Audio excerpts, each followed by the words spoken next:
Hello students, मैं अजय यादव आपके अपने यूट्यूब चैनल आरएस एकेडमी में आपका स्वागत करता हूं। हम लोग का क्लास करंट अफेयर का है, मतलब करंट अफेयर से जुड़ी जो भी घटनाएं होगी, जो भी बातें होगी, उसको हम लोग पूरे डिटेल में जानेंगे। अब देखिए करंट अफेयर में आज हम लोग का आज का पहला प्रश्न है, हाल ही में वस्तु एवं सेवा कर दिवस। हाल ही में वस्तु एवं सेवा कर दिवस कब मनाया गया है? तो हाल ही में वस्तु एवं सेवा कर दिवस 1 जुलाई को मनाया गया है। कब मनाया गया है? 1 जुलाई को मनाया गया है। अब देखिए जो वस्तु एवं सेवा कर है, इसको हम जीएसटी कहते हैं। क्या कहते हैं? जीएसटी कहते हैं, goods and service tax. Goods and service tax, वस्तु एवं सेवा कर। देखिए जो जीएसटी दिवस है, यह कब मनाया जाता है? तो यह 1 जुलाई को मनाया जाता है और यह प्रत्येक वर्ष मनाया जाता है। कब मनाया जाता है? प्रत्येक वर्ष, यानी कि हर वर्ष यह 1 जुलाई को मनाया जाता है। आप देखिए इसकी शुरुआत कब की गई थी? तो इसकी शुरुआत भारत में कब की गई थी? 1 जुलाई 2017 को। भारत में इसकी शुरुआत कब की गई?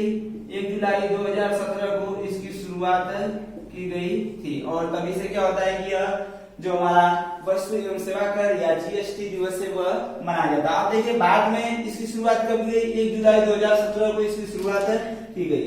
अब देखिए अगर यह पूछ लिया जाए कि जो जीएसटी है यह सर्वप्रथम किस देश में लागू हुआ था, तो यह सबसे पहले फ्रांस में लागू हुई थी। कहां पर लागू हुई थी? फ्रांस में लागू हुई थी। आई बात समझ में? भारत में कब लागू हुई? तो 1 जुलाई 2017 को। लेकिन पूरे विश्व की बात करेगा तो कहां पर लागू हुई थी? फ्रांस में। अगर भारत में बात करेंगे, भारत में सर्वप्रथम कहां पर? तो भारत के असम में। कहां पर? असम में। अब देखिए जो यह जीएसटी दिवस है, यहाँ से जो जीएसटी है इसमें एक होता है आपका एसजीएसटी। कौन?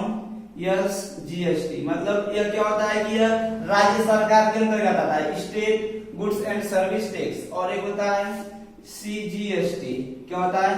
सीजीएसटी। और एक आईजीएसटी होता है। तो ऐसे सीजीएसटी होता है सेंट्रल, फिर उसके बाद गुड्स एंड सर्विस टैक्स। मतलब वो क्या होगा? वो केंद्रीय मंत्रालय के अंतर्गत आएगा। तो अगर ये पूछ लिया जाए कि अभी वस्तु और सेवा कर दिवस जो मनाया जाता है कब मनाया जाता है, तो कब मनाया जाता है? 1 जुलाई को मनाया जाता है। क्यों मनाया जाता है? जिस कारण से मनाया जाता है 1 जुलाई 2017 को भारत में लागू हुई थी। अब देखिए अगर ये पूछ लिया जाए कि पहले सर्वप्रथम विश्व में कहां पर लागू हुई थी, तो फ्रांस में लागू हुई थी। अब हम लोग बढ़ते हैं अगले प्रश्न की ओर। देखिए अगला प्रश्न है, हाल ही में विजडन और क्रिकविज ने किसे 21वीं सदी का सबसे मूल्यवान टेस्ट खिलाड़ी चुना है? देखिए अब क्या है कि यहाँ पर संस्था के बारे में यहाँ पर एक है विजडन और एक है क्रिकविज। और यहाँ पर प्रश्न है कि हाल ही में विजडन और क्रिकविज ने किसे 21वीं सदी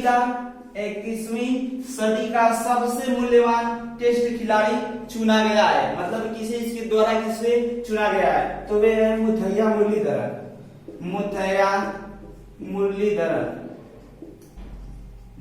मुरलीधरन को सर्वश्रेष्ठ टेस्ट खिलाड़ी चुना गया है। वो भी किस कहां का, कब का? 21वीं सदी का सर्वश्रेष्ठ टेस्ट खिलाड़ी किसे चुना गया है? मुथैया मुरलीधरन को। ये कहां के रहने वाले हैं? तो ये श्रीलंका के हैं। कहां के?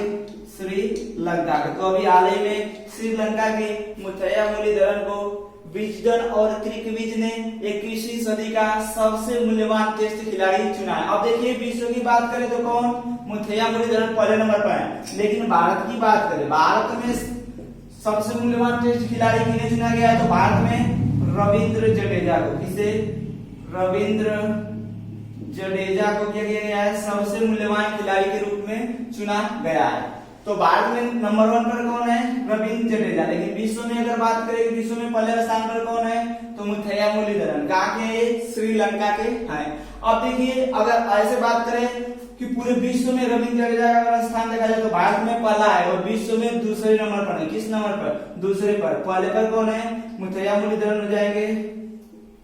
पहले पर मुथैया मुरलीधरन, दूसरे नंबर पर रविंद्र जडेजा और ये पहले नंबर पर, दूसरे पर और तीसरे पर है स्टीवन स्मिथ, ये ऑस्ट्रेलिया के, कहाँ के, ऑस्ट्रेलिया के। तो अभी हाल ही में विजडन और क्रिकविज ने किसे 21वीं सदी का सबसे मूल्यवान खिलाड़ी चुना है, वो भी टेस्ट का, किसका, टेस्ट का सबसे मूल्यवान खिलाड़ी 21वीं सदी में। तो अगर पूरे विश्व की बात की जाए तो किन्हें चुना गया है, नंबर 1 पर कौन है, मुथैया मुरलीधरन। लेकिन अगर भारत की बात करें तो भारत में सबसे नंबर 1 कौन है, रविंद्र जडेजा।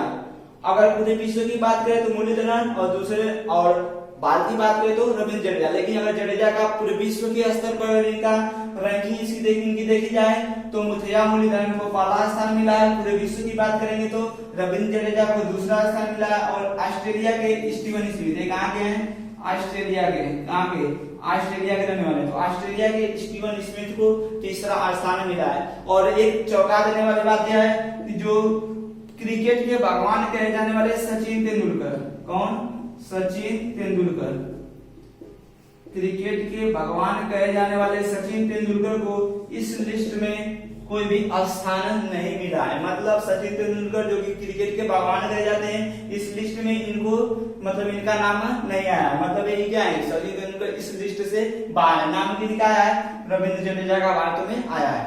चलिए अब हम लोग बढ़ते हैं अगले प्रश्न की ओर।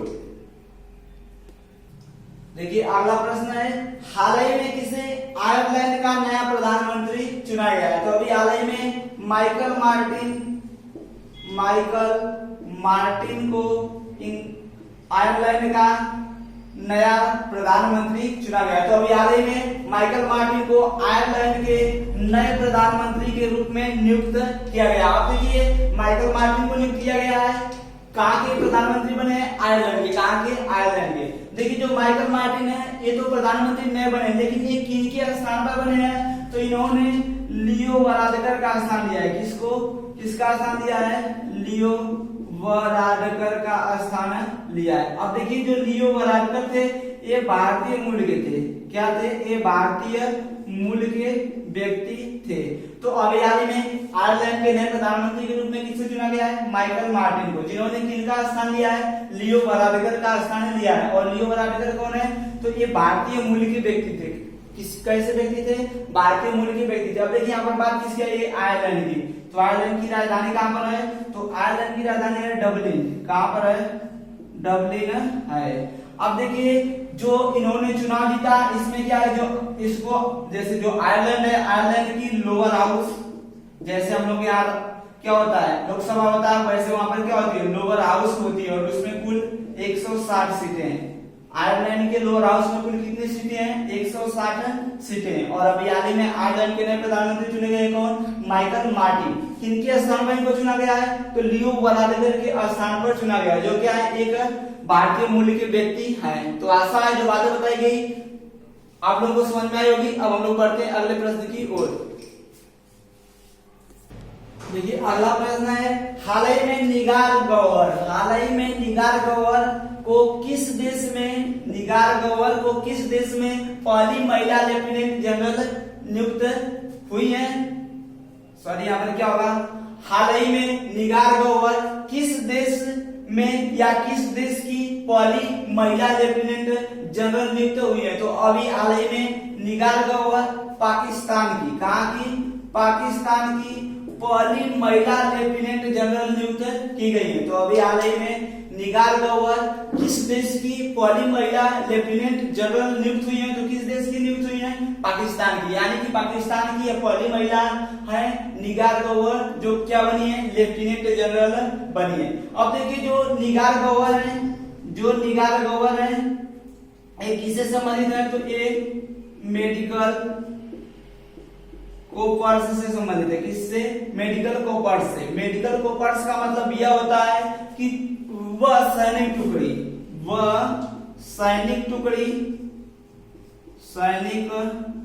टुकड़ी जो मेडिकल क्षेत्र में कार्य करती हो, जो क्या करती हो, मेडिकल क्षेत्र में कार्य करती हो, मेडिकल क्षेत्र में कार्य करती हो। तो जो निगार गौहर है ये कहां पर, किस सैनिक टुकड़ी से जुड़ी हुई है, यह मेडिकल क्षेत्र में कार्य करने वाली सैनिक टुकड़ी से जुड़ी हुई है। और ये किस मेडिकल कॉर्पस, मतलब किस मेडिकल में इनकी नियुक्ति हुई है, या ये कहां पर रह रहे हैं, तो उसका नाम है रावलपिंडी आर्मी हॉस्पिटल। कौन सा हॉस्पिटल है? Rawalpindi army hospital. अब देखिए यहाँ पर बात आई कि निगाह ग्रोवर कहां पर तैनात है, तो वो है कहां पर तैनात? Rawalpindi army hospital. जो रावलपिंडी आर्मी हॉस्पिटल है इसका चार्ज इसमें किसके पास है? निगाह ग्रोवर के पास है।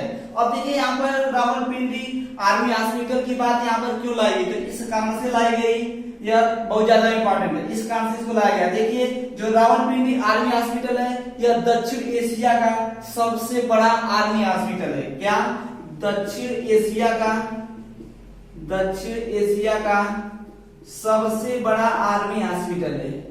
अगर आपसे यह पूछ लिया जाए कि दक्षिण एशिया का सबसे बड़ा आर्मी हॉस्पिटल कौन सा है, तो कौन सा है? रावलपिंडी आर्मी हॉस्पिटल, जो कहां पर स्थित है? पाकिस्तान में स्थित है। और यहीं पर रावलपिंडी आर्मी हॉस्पिटल में किनको तैनात किया गया है? तो निगाह ग्रोवर, जो कि पाकिस्तान की अभी हाल ही में पहली महिला लेफ्टिनेंट जनरल नियुक्त हुई। अब देखिए यहाँ पर बात है किसकी? पाकिस्तान की। तो पाकिस्तान की राजधानी इस्लामाबाद है, मुद्रा रुपया है, और जो उसके प्रधानमंत्री हैं कौन है? क्रिकेटर इमरान खान। और जो पाकिस्तान है उसके वर्तमान में प्रधानमंत्री तो अभी बताया गया, प्रधानमंत्री कौन है? इमरान खान। कौन? इमरान खान। और वर्तमान में प्रेसिडेंट यानी कि राष्ट्रपति कौन है? तो आरिफ अलवी। कौन है? आरिफ अलवी पाकिस्तान के वर्तमान में राष्ट्रपति हैं, आरिफ अलवी। अब देखिए पाकिस्तान को क्या कहा जाता है? तो पाकिस्तान को नहरों का देश कहा जाता है। ये भी प्रश्न कई बार पूछा गया है कि नहरों का देश किसे कहा जाता है? तो नहरों का देश किसे कहा जाता है? पाकिस्तान को कहा जाता है। तो आशा है जो बातें बताई गई समझ में आई होगी। अब हम लोग बढ़ते हैं अगले प्रश्न की ओर। देखिए अगला प्रश्न है, केंद्रीय खाद्य एवं उपभोक्ता मामले मंत्रालय ने वन नेशन कार्ड, देखिए one nation one ration card योजना से समस्त राज्यों को जोड़ने के लिए कब तक का लक्ष्य रखा है? तो केंद्रीय खाद्य एवं उपभोक्ता मंत्रालय ने one nation one ration card योजना से समस्त राज्यों को जोड़ने के लिए कब तक लक्ष्य रखा है? तो यह रखा था लक्ष्य 31 मार्च 2020। 31 मार्च 2020 तक का लक्ष्य रखा गया था। लेकिन जो यह लक्ष्य है यह वर्तमान में इसको हमने क्या किया, जो यह योजना चली थी इसका लक्ष्य था कि 31 मार्च 2020 तक इसको कंफर्म कर लिया जाएगा। लेकिन क्या हुआ कि यह कोविड-19 का ऐसा नहीं हो सका, और यह कब तक के लिए लक्ष्य जो था यह कब तक के लिए रखा गया था? 31 मार्च 2020 के लिए। लेकिन यह कोविड-19 का यह अब लक्ष्य कब तक का हो गया है? तो 31 मार्च 2021। कब तक? 31 मार्च 2021। अब 31 मार्च 2021 तक का हो गया, मतलब 31 मार्च 2021 तक पूरे भारत के पूरे समस्त राज्यों में one nation one ration card जो योजना है क्या हो गया? प्रभावी हो जाएगी। लेकिन पहले कि कब तक का लक्ष्य रखा गया था? 31 मार्च 2020 तक का। लेकिन वर्तमान में कब तक का लक्ष्य है? 31 मार्च 2021 तक का लक्ष्य रखा गया। अब देखिए इसके तहत होगा क्या कि इसके तहत इससे पूर्व अभी हाल ही में इससे पूर्व 17 राज्य प्लस यूटी यानी कि यूनियन टेरिटरी यानी कि केंद्र शासित प्रदेश, 17 राज्य और केंद्र शासित प्रदेशों को इसका लाभ मिल रहा था। अब देखिए यहाँ पर one nation one ration card योजना क्या है, पहले इसको समझ लेते हैं। तो one nation one ration card योजना का मतलब है कि देखिए one nation one ration card योजना का तात्पर्य यहाँ पर यह है कि देखिए इसका मतलब यह है कि कोई भी देश, जो भारत हमारा देश है, भारत में क्या होगा कि पूरे भारत में एक ही राशन कार्ड होगा। क्या होगा? पूरे भारत में एक ही राशन कार्ड होगा। जो राशन कार्ड होगा वो क्या होगा? एक ही होगा। मतलब अगर हम उत्तर प्रदेश के रहने वाले हैं तो अगर हम बिहार में चले जाएंगे तब भी हमारा जो उत्तर प्रदेश का राशन कार्ड है वही वहां पर भी कार्य करेगा। और इसके तहत होगा क्या कि जो भी हमारे श्रमिक भाई हैं वे क्या कर रहे हैं कि मतलब दूसरे राज्यों से दूसरे राज्यों में पलायन कर रहे हैं, चाहे अपने राज्य में पलायन कर रहे हैं तो वहां पर क्या होगा, चाहे दूसरे राज्यों में चले गए हैं तो वहां पर क्या होगा, उन श्रमिकों को क्या मिल सके? राशन मिल सके। क्या मिल सके? राशन मिल सके। मतलब अगर हम किसी भी राज्य के रहने वाले अगर हम भारत के किसी भी राज्य में जाकर रह रहे हैं तो वहां पर अगर हमारे पास राशन कार्ड होगा तो वहां पर भी क्या मिलेगा, हमें राशन मिलेगा। तो one nation one ration card योजना क्या है, तो इसके तहत पूरे भारत में एक ही राशन कार्ड होगा जो क्या करेगा, जो जितने भी श्रमिक हैं वे एक प्रदेश से दूसरे प्रदेश में रह रहे हैं वहां पर भी क्या होगा, उनको राशन उपलब्ध कराएगा। अब देखिए यहाँ पर बात आती है कि यह जो ये one nation one ration card योजना है इसमें अब तक कुल कितने राज्य शामिल थे, 17 राज्य और यूनियन टेरिटरी मतलब जो केंद्र शासित प्रदेश है। लेकिन अभी हाल ही में ओडिशा, सिक्किम और मिजोरम 3 और राज्यों को शामिल किया गया है, इनको भी क्या किया गया है, शामिल किया गया है। तो अब अगर वर्तमान में पूछा जाए कि वर्तमान में कुल कितने राज्य हो चुके हैं, तो 17 और 3 कुल 20 राज्य और यूनियन टेरिटरी यानी कि 20 राज्य और जो हमारे केंद्र शासित प्रदेश है वे शामिल हो चुके हैं one nation one ration card योजना के तहत। अब देखिए इधर दिखाई दे रहा है कि अगस्त 2020 यहाँ पर 3 राज्य दिखाई दे रहे हैं। पहला उत्तराखंड, यूनाइटेड किंगडम नहीं है, इसका मतलब है उत्तराखंड। क्या उत्तराखंड, नागालैंड और मणिपुर। तो उत्तराखंड, नागालैंड और मणिपुर को इस one nation one ration card योजना में कब शामिल किया जाएगा, तो अगस्त 2020 में। कब, अगस्त 2020 में, यानी कि जुलाई चल रहा है, अगले माह से क्या होगा, यहाँ पर भी उत्तराखंड, नागालैंड और मणिपुर में भी क्या होगा, one nation one ration card योजना लागू हो जाएगी। तो केंद्रीय खाद्य एवं उपभोक्ता मामले मंत्रालय ने one nation one ration card योजना से समस्त राज्यों को जोड़ने के लिए कब तक का लक्ष्य रखा है, तो लक्ष्य तो रखा था 31 मार्च 2023 तक का, लेकिन क्या हुआ कि कोविड-19 का यह लक्ष्य पूरा नहीं हो पाया और यह कब तक के लिए रखा गया है, 31 मार्च 2021 तक यह पूरा हो जाएगा। मतलब ये जो योजना है पूरे भारत में लागू हो जाएगी। अब देखिए इसके तहत अभी तक 17 राज्य और केंद्र शासित प्रदेशों में यह योजना चल रही थी, लेकिन अभी आने में क्या होगा कि ओडिशा, सिक्किम और मिजोरम 3 राज्यों को और इसमें शामिल किया गया है। तो अब कुल कितने राज्य हो गए, 20 राज्य और केंद्र शासित प्रदेश में यह योजना चल रही है। लेकिन बताया गया कि अगले माह से अगस्त 2020 से क्या होगा, उत्तराखंड, नागालैंड और मणिपुर को भी इसमें शामिल कर दिया जाएगा। तो आशा है जो बातें बताई गई आप लोगों को समझ में आई होगी। अब हम लोग बढ़ते हैं अगले प्रश्न की ओर। देखिए अगला प्रश्न है, हाल ही में किस मंत्रालय के द्वारा नागालैंड में अप्सपा की अवधि बढ़ाई गई। तो अभी हाल ही में गृह मंत्रालय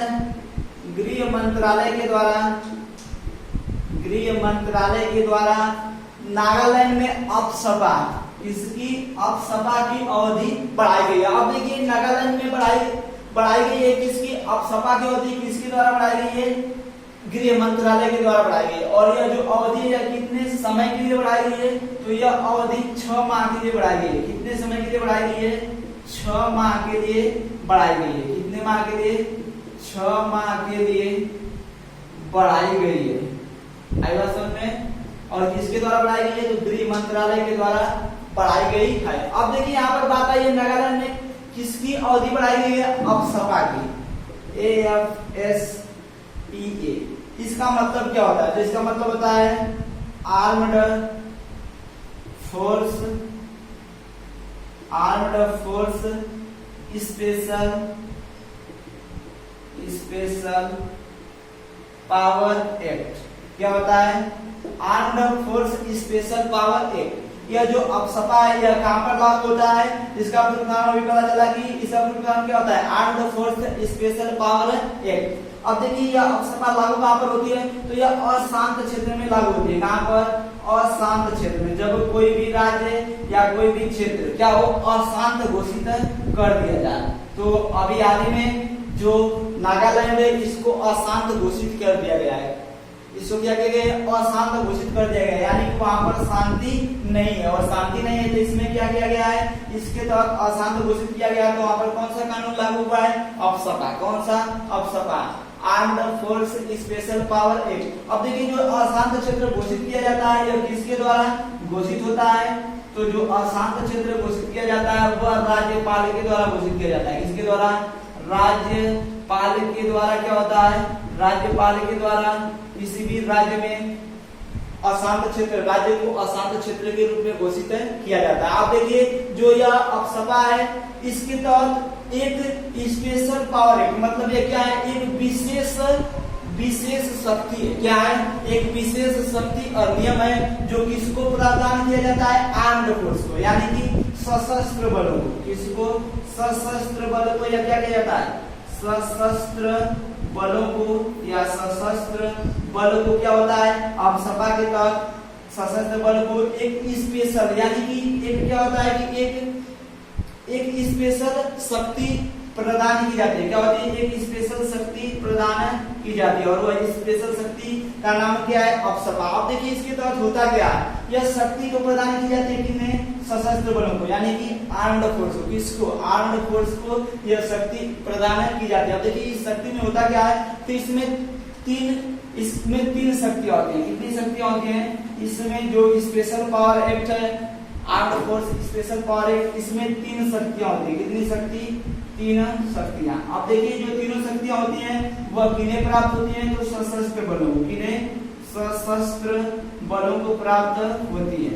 जो भी सशस्त्र बल होते हैं उनको प्राप्त होती है, न कि नागालैंड के पुलिस को, नागालैंड के पुलिस को नहीं, सशस्त्र बलों को प्राप्त होती है। अब देखिए इनमें तीनों शक्तियां होती है। पहली शक्ति होती है किस, इसमें संदेह के आधार पर, किसके आधार पर, संदेह के आधार पर, संदेह के आधार पर किसी को गिरफ्तार करना। क्या करना, किसी को गिरफ्तार करना। इसके तहत क्या होगा कि अगर किसी पर संदेह है कुछ, तो क्या किया जाएगा, उसको तुरंत बिना कुछ कहे क्या कर लिया जाएगा, गिरफ्तार कर लिया जाएगा।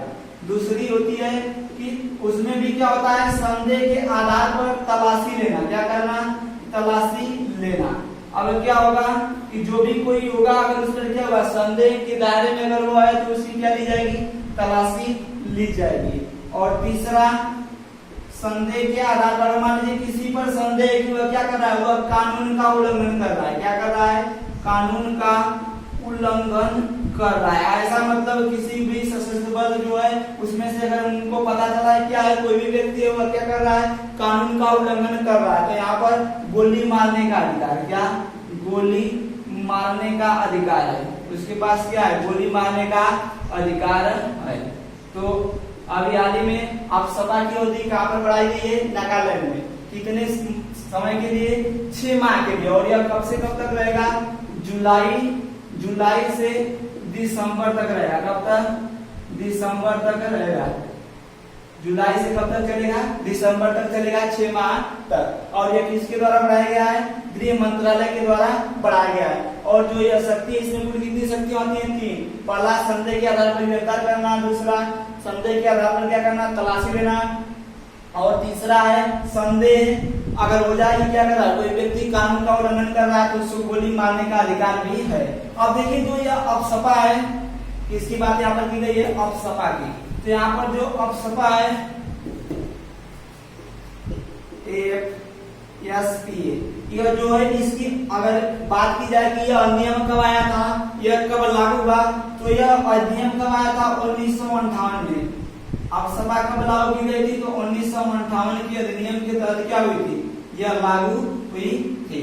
तो आशा है जो बातें बताई गई समझ में आई होगी। अब देखिए यहाँ पर बात किसकी आई है, नागालैंड की। तो नागालैंड की बात थोड़ा कर लेते हैं। नागालैंड के वर्तमान में सीएम कौन है, यानी कि मुख्यमंत्री कौन है, नेफ्यू रियो। कौन है, नेफ्यू रियो। नागालैंड के वर्तमान में मुख्यमंत्री नेफ्यू रियो है। और वर्तमान में गवर्नर RN रवि। कौन है, RN रवि, रविंद्र नारायण रवि। कौन है, मुख्यमंत्री नेफ्यू रियो। और जो राज्यपाल है कौन है, RN रवि, यानी कि रविंद्र नारायण रवि। अब हम लोग बढ़ते हैं अगले प्रश्न की ओर।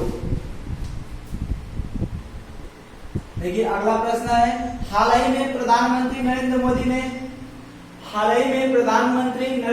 ने प्रधानमंत्री गरीब कल्याण अन्न योजना की विस्तार की घोषणा की है। सरकार के अनुसार कितनी जनता को इसमें शामिल किया गया है, तो इसमें कुल कितनी जनता को शामिल किया गया है, तो इसमें 80 करोड़, कुल कितनी जनता, कुल 80 करोड़ जनता को शामिल किया गया। 80 करोड़ जनता का मतलब भारत की जनसंख्या का लगभग 2/3। भारत की जनसंख्या का लगभग 2/3 जनसंख्या को क्या किया गया, इसमें शामिल किया गया। अब देखिए क्या हुआ तो प्रधानमंत्री नरेंद्र मोदी ने घोषणा की है कि इसकी प्रधानमंत्री गरीब कल्याण अन्न योजना, किसकी? प्रधानमंत्री गरीब कल्याण अन्न योजना की। अभी ये इसका क्या होगा, इसका विस्तार किया जाएगा और इसमें कुल कितनी जनता को शामिल किया गया? 80 करोड़ जनता को शामिल किया गया। देखिए हुआ क्या कि 22 मार्च को क्या हुआ था, 22 मार्च को लगा था जनता कर्फ्यू। क्या? जनता कर्फ्यू लगा था और यह बहुत ज्यादा इंपॉर्टेंट हो सकता है, हमारी परीक्षा में कहीं पर भी टपक सकता है। तो 22 मार्च को जनता कर्फ्यू लगा था, जिसमें हम लोगों ने क्या किया, आप लोगों ने थालियां बजाई थी। अब उसके बाद क्या होता है कि 25 मार्च को लॉकडाउन लगा था। क्या हुआ था? लॉकडाउन लगा था। 25 मार्च लॉकडाउन लगा था और 22 मार्च को क्या हुआ था? जनता कर्फ्यू लगा था। उसके बाद देखिए 22 मार्च को जनता कर्फ्यू, फिर उसके बाद 25 मार्च को लॉकडाउन लगा, फिर उसके बाद 26 मार्च को, कब? 26 मार्च 2020 को वित्त मंत्रालय द्वारा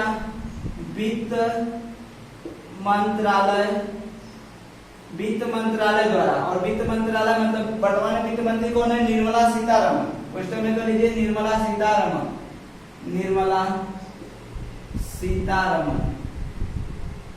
तो निर्मला सीतारमण के द्वारा क्या किया गया कि एक योजना की शुरुआत की गई। तो 26 मार्च 2020 को वित्त मंत्रालय द्वारा या निर्मला सीतारमण के द्वारा गरीब कल्याण योजना की शुरुआत की गई। किसकी शुरुआत की गई?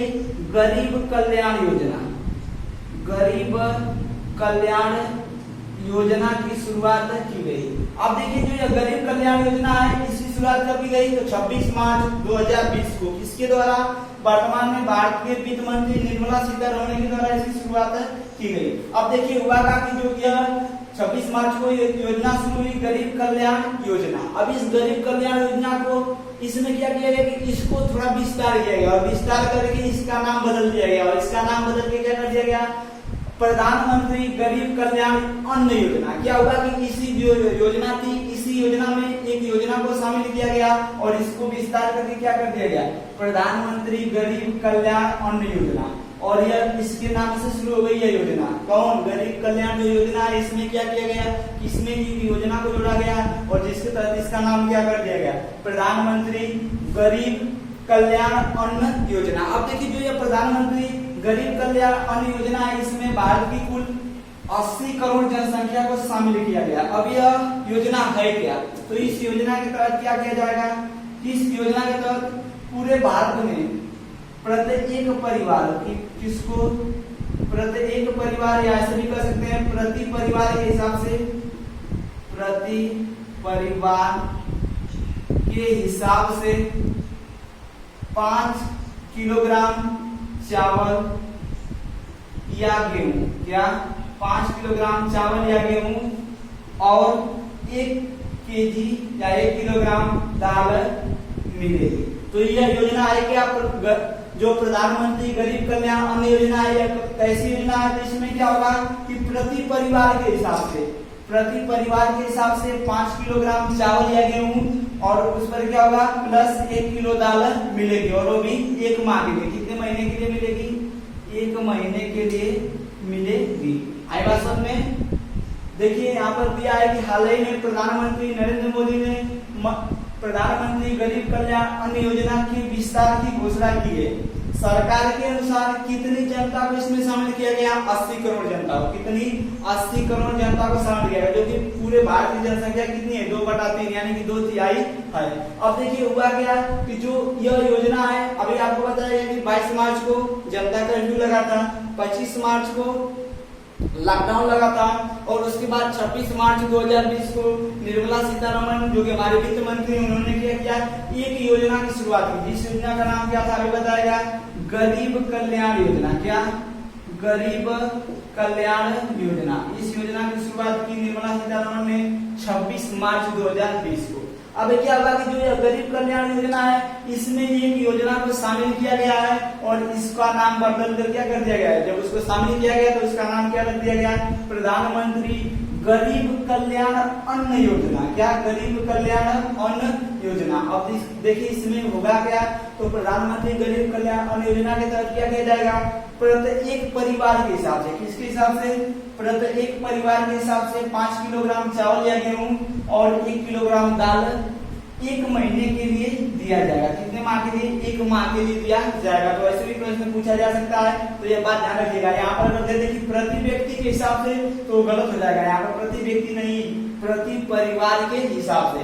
अब देखिए जो यह योजना है, यह जो योजना है यह 30 जून 2020 को समाप्त होने वाली थी। क्या होने वाली थी? समाप्त होने वाली थी। मतलब ये क्या, 23 जून 2020 को जो प्रधानमंत्री गरीब कल्याण योजना है यह समाप्त होने वाली थी। लेकिन इस योजना को क्या कर दिया गया, इस योजना को नवंबर 2020 तक बढ़ा दिया गया है। कब तक बढ़ा दिया गया है? नवंबर 2020 तक बढ़ा दिया गया है। तो यहाँ पर क्या होगा कि जो ये प्रधानमंत्री गरीब कल्याण योजना है कब समाप्त होने वाली थी? 30 जून 2020 को। लेकिन इसको बढ़ाकर कब तक कर दिया गया है? नवंबर 2020 तक कर दिया गया है।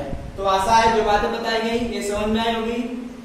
और एक और बात देखिए, यहाँ पर जो भी बातें बताई जाती हैं वे अगर आपको अच्छी लगे, समझ में आए, इससे कुछ आपकी परीक्षा में अगर हेल्प मिलने लायक हो तो इस वीडियो को लाइक और शेयर जरूर करें और चैनल को सब्सक्राइब भी करें। इस वीडियो को देखने के लिए आप लोगों का धन्यवाद।